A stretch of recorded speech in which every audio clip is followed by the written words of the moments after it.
We begin with a driver who's about to have a very bad day.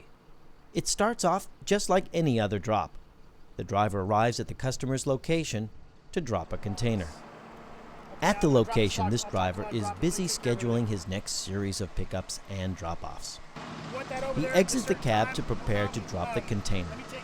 As he's on his cell phone, someone drives up and, unbeknownst to him, parks right behind the rear of his container. The driver continues his conversation and then begins to drop the container. What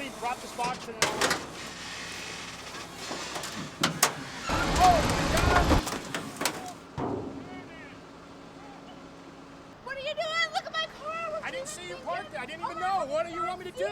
And this just begins his day of misery. Oh my goodness. I think I'm going to be a little late. I did something not good. It's important to be aware of all the area surrounding your container. And keep your eyes on the container as you're dropping it to prevent incidents like this from happening to you. We're about to go through an interactive scenario of securing a container to a trailer. This is only one possible method out of many. Please check your local vehicle codes to determine best practices and regulations in your area. The first step before picking up any container is to open the container doors and inspect the interior. Then, make sure you secure the doors and lock them, preventing them from opening up and smashing into anything as you drive away. There are many ways to get a container onto a trailer bed, but there is one rule that pertains to all of them. Make sure that the area surrounding your container is clear. If using a forklift to place the container, be sure the blind side that's opposite of the forklift is clear of cars, people, or anything that could possibly be damaged or hurt if something goes wrong while loading this container. Now let's begin.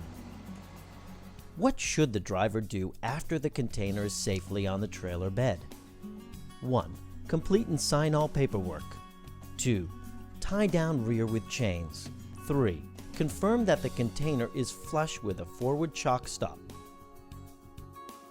The answer is 3. Confirm that the container is flush with a forward chock stop. To help us understand some of the safety issues is 2007 NPSA Chairman of the Board, Phil Herndon of Container Solutions. This is the forward stop for the container, and it's important to have the container set up firmly against that before you actually secure it to the trailer. And the benefit is that if there's any stop, any sudden impact, this will be your safeguard against the container moving ahead too fast or breaking loose from the trailer. It is always important to remember to secure the container to the front of the trailer, whether using these types of stops, pins and locks, or chains and hooks. What should the driver do next? 1. Check for foreign objects on top of the container. 2. Chain off the rear of the container.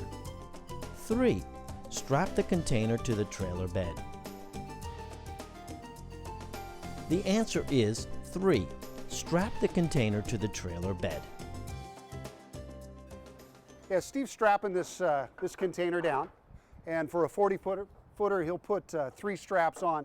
He and I were discussing earlier, these rules vary by state, but this meets the federal highway requirements.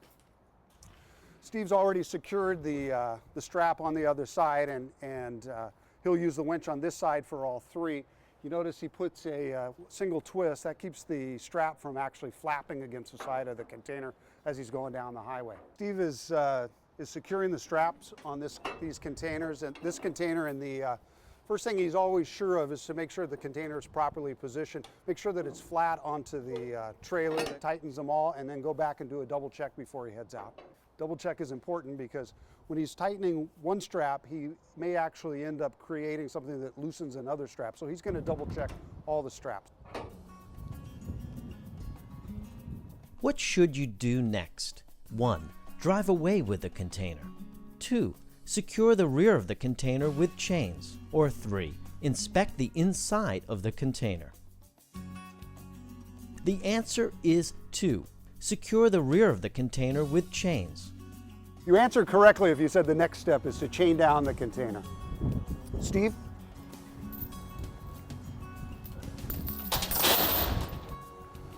So Steve is chaining up the rear of this container, and the highway rules provide that the container is supposed to be secured in such a way that it can't move. It's restrained from moving forward, from moving back, from moving up, down, and sideways. So this is really the final element, restraining it from moving back. Yeah, I know this seems time consuming, and there are different steps that you need to be careful and make sure you complete when you're securing the container to the trailer. But it's about safety, it's about good condition operating of the equipment, it's about being aware of how to use things properly, and ultimately, we're not in too much of a hurry to do it right. What should the driver do after the chain has secured the rear of the container? 1.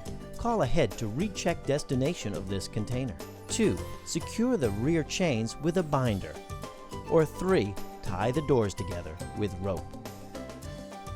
The answer is 2. Secure the rear with the binder.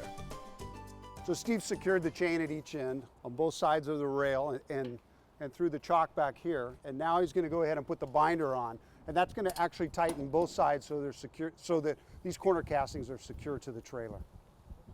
Steve's going to secure the chain here with the binder. And you want to have that snap. That means that you've got a good tight lock with the binder. What should the driver do next? 1. Drive away. 2. Place the binder in proper storage. 3. Check for objects on top of container and on trailer bed. The answer is 3. Check for objects on top of the container and on the trailer bed. Yeah, this is a twist lock, and what it's designed to do is connect two containers together.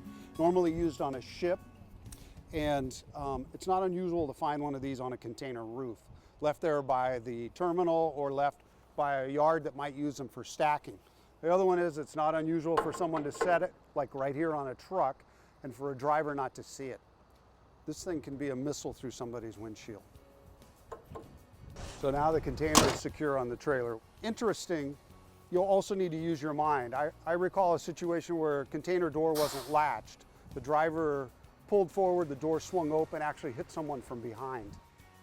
In summary, remember to always check and recheck the area surrounding your container prior to loading or unloading.